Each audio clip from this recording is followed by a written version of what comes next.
everyone, I'm Dr. Z and you're watching Dr. Z PhD, the place to be for expert info on gender. Have you ever wondered how do transgender people transition? I mean, what exactly involves in a gender transition? Are there steps to follow? And if so, does it really happen in stages? For example, one stage after another? Is it a linear process or not a linear process? So in this video, I will cover how do transgender people transition and give you a brief view of each stage and whether people really follow each stage in order. And if you want more info like this from me, make sure you subscribe to my channel. Now, broadly speaking, gender transition is a process of changing the way you look and how people see you as well, so that you can become a gender that you feel on the inside. It's really important to keep in mind that there is no right or wrong way to transition. There is just your way, and I can't stress this enough in this video, that there's really only your way to transition. And that's because transition is a very personal process. And apart from being a very personal process, it is also highly depending on various factors. So for example, your support system or lack of, your financial resources or lack of, your access to medical care, how old you are, how comfortable you are coming out at this point in your life, and even geographic area where you live are just some of the factors to name. So all of these factors can help you speed up or slow down your transition process. So as you can see, one person's gender transition may look completely different from another person's gender transition path. So generally, I like to break down gender transition into 4 types of transition stages that help you affirm your gender. And the 4 stages are social transition, then there's legal transition, medical transition, as well as the surgical transition, usually is the last step of the stage, but not always. Now let's discuss each stage briefly to give you kind of an idea of what they entail. I do actually plan to do a much more detailed video in the future discussing each one of the stages as well as what each stage entails much more in detail, but that will be a future video. For today, we'll just speak briefly. So social transition includes coming out to your friends, family, your coworkers, for example. It may also involve asking people to use preferred pronouns to match your gender identity, as well as going by a different name. Also changing your physical appearance through clothing or makeup or any other exterior things to match your gender identity is part of social transition. Whereas legal transition, on the other end, involves legally actually changing any kind of documents to reflect your preferred gender and names, or such documents as driver license, passport, social security, your birth certificate, and so on and so forth. Your credit cards even are an example of that. Now, when it comes down to hormones and surgery, I like to break it down into 2 stages of medical and surgical transition.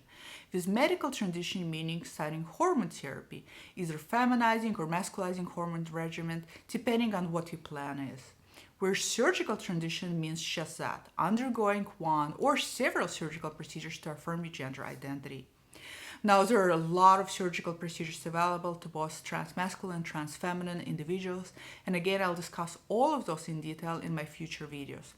So don't forget, it's very important to keep in mind that these 4 stages that I just described, social, legal, medical, and surgical stage, are really not linear, meaning they don't often occur one after another. So in addition, some people might choose certain aspects of each stage and they might kind of play around with them. So for example, a person might undergo social transition, but not really go through medical transition. The possibilities are really endless and are really highly dependent not only on your personal goals of transition, but also highly dependent on what's possible and accessible to you at the time of transition. So for example, some people might want to have surgical transition, but due to lack of financial means may not be able to get it. While others might want to have only partial surgical transition, so for example, maybe get chest surgery, but not really get a bottom surgery. Again, it's a really personal chance. There is no right way, like I said, to transition. There is just your ways. You can see the possibilities are endless. Not all trans people transition, and those who do, not all transition in the same way. Now, I know it can be confusing to lay people as to why not everyone transitions in the same way, or why some people take hormones but decide not to have any surgeries. Again, that's because there are many reasons for the differences in how people transition. Some people may not have an option accessible to them due to lack of insurance, for example. Some may not be able to go on hormones because of personal health issues. That also happens quite a bit. Most importantly, and I can't stress this enough, Not all trans people want all of the available medical procedures, and that's completely okay. It's up to you to decide what part of transition is for you. Deciding how many transition stages you want to undergo or how you choose to do it is in no way makes you any less trans than other trans people who decide to go through all of the 4 stages. Now, anyone who tells you you're not trans enough because you haven't had surgeries or because you're not on hormones is really either coming from a very privileged position or from a very narrow view of gender identity.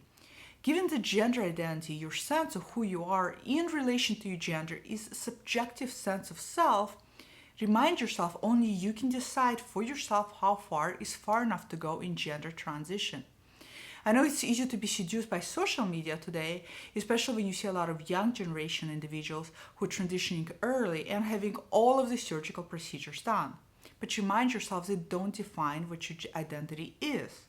So it's really important to acknowledge and to accept your own transition process and where you are in that process.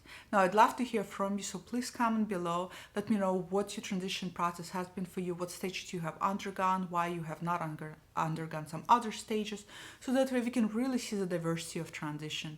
And please don't forget to like this video, and if you're new to this channel, consider subscribing. And I look forward to seeing all of you next Friday. Bye.